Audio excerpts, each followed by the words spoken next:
La Federación Nacional de Estudiantes Secundarios lanza el Agosto Estudiantil, que incluye una serie de actividades como por ejemplo una marcha nacional estudiantil el próximo 29 de agosto. La intención, la de visibilizar la falta de infraestructura o de inversión en infraestructura en escuelas y colegios públicos.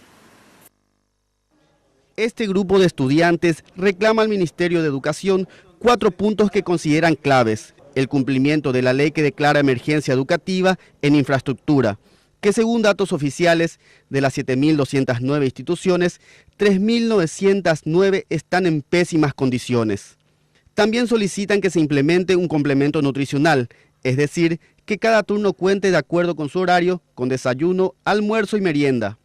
Exigen más recursos para la enseñanza técnica y la entrega de una computadora para cada estudiante.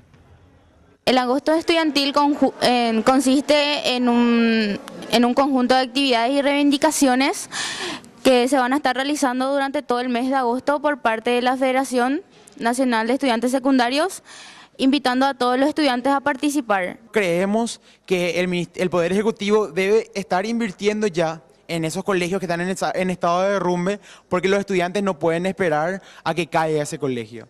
Y realmente confiamos que el Ministerio, después de varios años, va a volver a tener un presupuesto para infraestructura. Porque cabe mencionar que cuando apareció el FONACIDE, el Ministerio de Educación se quedó sin presupuesto de infraestructura. Y como acordamos que la ley de FONACIDE es un presupuesto adicional a lo que es el presupuesto general de la Nación. Para que sus reivindicaciones sean escuchadas y tenidas en cuenta, estos estudiantes organizan varias actividades: pintatas, un tradicional caruguazú, exposición de fotos con una temática educativa, entre otras actividades.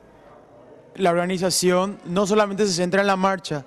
Este agosto estudiantil vamos a estar realizando distintas actividades, como por ejemplo este viernes 4 a las 12 del mediodía vamos a estar frente al ministerio haciendo un sketch sobre referente a la infraestructura.